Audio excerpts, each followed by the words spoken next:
The night everything changed started just like any other. I had been sitting in the living room, thumbing through old photo albums that I hadn't touched in years. The air outside was heavy with the kind of sticky summer heat that clings to your skin and makes the world feel slower somehow. My adopted son, Jamal, had just gotten home from his summer job at the local mechanic shop, his dark t-shirt stained with grease, his hands rough and calloused from the day's work. "Hey, Mom," he called out as he kicked off his boots by the door. His voice was deeper than I remembered, full of a maturity that had crept in over the past year without me fully noticing. I smiled warmly, setting the album down. "Hey, kiddo. Rough day?" I asked. He shrugged, grabbing a bottle of water from the fridge. "Not too bad.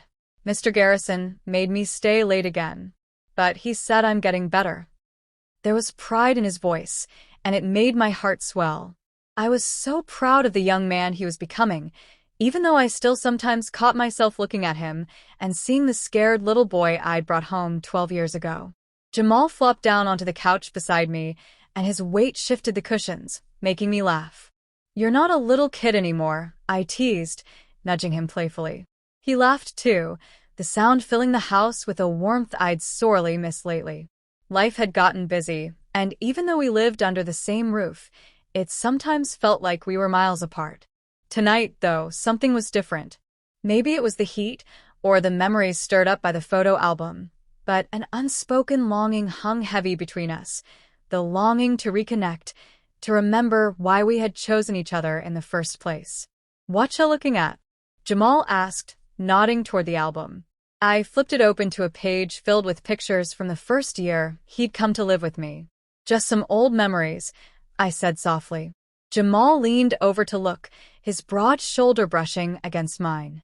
I pointed to a photo of him at age 7, grinning wide and missing his 2 front teeth, proudly holding up a crayon drawing.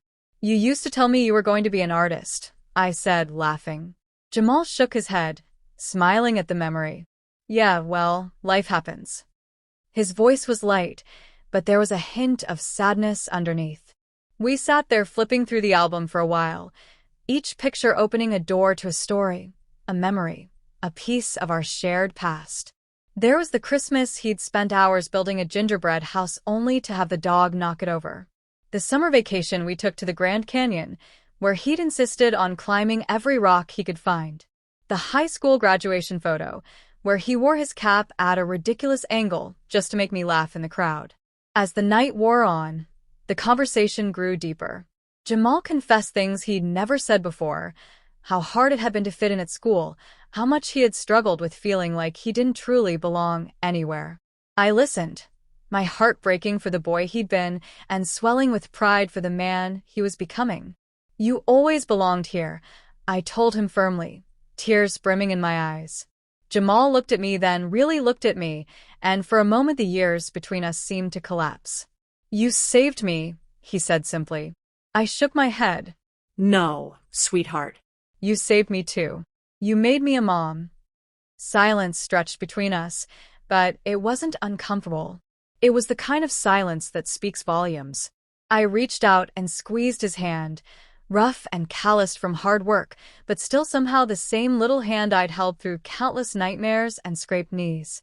He squeezed back, and for the first time in a long time, I felt truly seen. The clock ticked past midnight, but neither of us made a move to leave the couch. Instead, Jamal told me about his dreams, how he wanted to eventually open his own garage, maybe even teach younger kids the skills he was learning. His eyes lit up when he spoke, and it reminded me so much of the little boy with the crayon drawings. "You can do anything, Jamal," I said. "I believe in you." "Even when I mess up?" he asked quietly, vulnerability cracking his voice. "Especially when you mess up," I answered without hesitation. "That's when you need someone in your corner the most." A tear slipped down his cheek, and he quickly wiped it away, embarrassed. But I caught his face in my hands, just like I had when he was a child, and made him look at me. "There's nothing you could do to make me stop loving you," I said. "Nothing." In that moment, all the walls Jamal had built up over the years came tumbling down. He leaned into me, resting his head against my shoulder, and for a long time we just sat there like that, two broken people who had somehow managed to heal each other. Eventually, he pulled back and laughed softly. Man, I must be tired. Getting all emotional and stuff. I laughed too, ruffling his short-cropped hair. It's okay to feel things, Jamal. It doesn't make you weak. It makes you strong. He nodded thoughtfully and then stood up, stretching his long arms over his head. Well, I guess I should head to bed, he said reluctantly. But I could tell he didn't really want to leave the safety of our little bubble. Why don't you crash here tonight? I offered, patting the couch.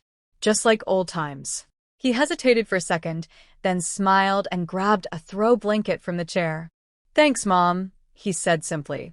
I turned off the lights and made my way to my bedroom, but sleep didn't come easily.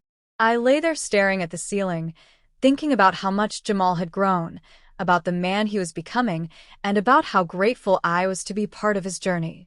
The next morning, I found Jamal already up, making pancakes in the kitchen. He looked up and grinned sheepishly when he saw me. Hope you don't mind. Thought I'd make breakfast. I laughed and ruffled his hair again, feeling a surge of love so powerful it almost knocked me off my feet. I don't mind at all, I said, my voice thick with emotion. That night had changed everything. It had reminded us both that no matter how far he roamed or how old he got, he would always have a home here. And I would always have a son to love fiercely and unconditionally. As the days turned into weeks and the weeks into months, our bond only grew stronger. Jamal got promoted at work, and we celebrated with a small family barbecue in the backyard. He introduced me to his girlfriend, a sweet, shy girl named Keisha, who adored him. And when he eventually moved into his own apartment across town, we cried and hugged at the doorway, both knowing that no amount of distance could weaken the bond forged between us that one life-changing night. Sometimes, late at night, I'd find myself flipping through that same old photo album, smiling at the memories. And every so often, Jamal would show up unannounced with a bag of takeout and a sheepish grin, ready to crash on the couch just like he used to. And every time he did, my heart would swell with the same overwhelming, unstoppable love that had first made me his mother. Because some bonds aren't made by blood. They're made by heart. And our bond was unbreakable.